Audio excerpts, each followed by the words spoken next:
Bom, eu acabei de analisar aqui uma amostra de zircônia, uma amostra utilizada em implante dentário. A gente observa aqui picos em 2θ igual a 30 graus, próximo de 35, 50, 60. Esses picos são característicos da fase tetragonal da zircônia. E a próxima amostra que a gente vai analisar será a amostra com aplicação de glaze. Então a gente tem a zircônia com uma superfície onde foi aplicado o glaze. A análise é bastante simples, a gente só coloca aqui nessa posição o nome da amostra, aperta Start aqui, aí ele vai pedir para trocar a amostra. Então aqui no equipamento, a gente observa aqui no equipamento a fonte de raio-x, um conjunto de filtros aqui, a amostra que é colocada nessa posição, fica aqui, ó, lá a amostra, aquela parte branca ali é a amostra, e um outro conjunto de filtros aqui e o detector de raio-x, que no caso é o Accelerator. E depois vocês podem observar que ele acelera a análise. Bom, aqui a gente vai trocar a amostra. A amostra ela tem uma posição bastante definida. Então a gente pega a amostra aqui, tira a amostra controle e coloca a amostra com glaze. Que dá para observar que a amostra com glaze é mais brilhante na superfície. Então a gente coloca a amostra e depois pressiona com um vidro plano para deixar a amostra, a superfície da amostra tem que estar alinhada com essa superfície aqui, ó. O equipamento está calibrado para essa altura aqui. Então a amostra tem que estar nessa altura e no centro desse porta-amostra. Aí a gente pega o porta-amostra e coloca aqui, ó, no equipamento. Fecha essa janela para que a gente não...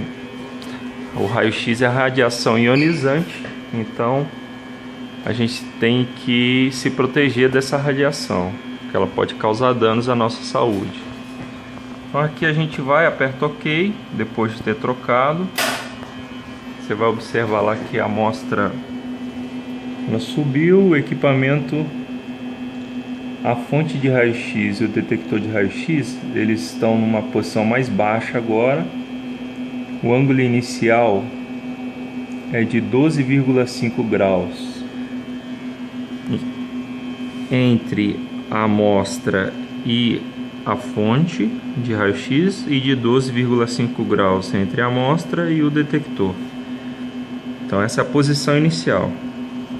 É muito difícil perceber porque o passo que eu coloquei é muito pequeno, mas se eu deixar por bastante tempo aqui, vocês iriam perceber que a fonte de raio-x e o detector de raio-x estão subindo nesse momento. A gente não consegue observar aí visualmente, mas a gente consegue observar aqui, ó, no painel do raio-x. Então, nesse momento estão sendo aplicados 45.000 volts e 40 mA na fonte de raio-x para gerar o raio-x. Então, aqui são alguns dados. E aqui a gente tem o ângulo de 19,6, 19,7. Esse é o ângulo que a gente tem entre a amostra e a fonte de raio-x e a amostra e o detector de raio-x. Então esse ângulo aqui, ele é o ângulo entre a amostra. Então você vê que ele está subindo, ó. Esse valor está subindo. Só que ele sobe muito lentamente, então é difícil a gente observar esse movimento ali. E a mesma coisa a gente vai observando aqui, ó.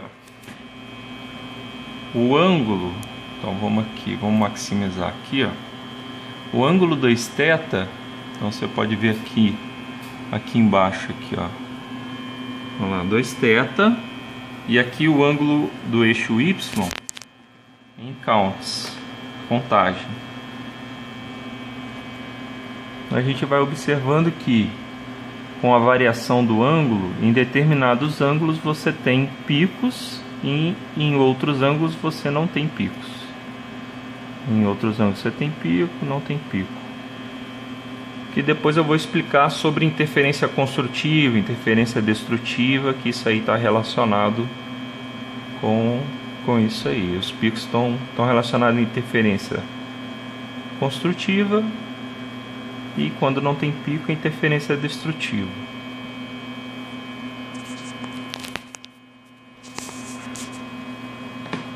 Pelo que a gente pode observar inicialmente, a amostra com glaze não apresenta picos diferentes da amostra controle. Você vê que tem o mesmo pico aqui em 30, 35, 50, 60. São o mesmo conjunto de pico. Então é isso aí.